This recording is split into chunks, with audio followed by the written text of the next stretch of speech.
தமிழ் அறிஞர் ஒருத்தர், ஒரு கல்லூரி பேராசிரியர், தமிழை பத்தி பேசுறதுக்காக ஜப்பான் போயிருக்காரு. அப்ப அவருடைய பேச்சை மொழிபெயர்க்கிறதுக்காக ஒரு ஜப்பானிய பெண்ணு, தமிழ் தெரிந்த பெண்ணு கூட போயிருந்து அங்க இருந்து மொழிபெயர்ப்புக்காக போயிருந்திருக்காங்க.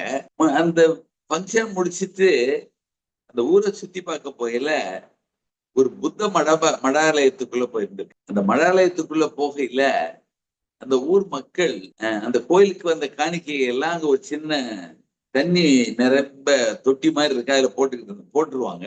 அதான் அதுல நிறைஞ்சு கிடக்கு. அத இந்த தமிழறிஞர் என்ன கேள்வி கேட்டிருக்காருன்னா, இவ்வளவு காசுகளை சும்மா வெளியில போட்டு வச்சிருக்கீங்களே, யாரும் திருடிட மாட்டாங்களா அப்படின்னு கேட்டிருக்காரு.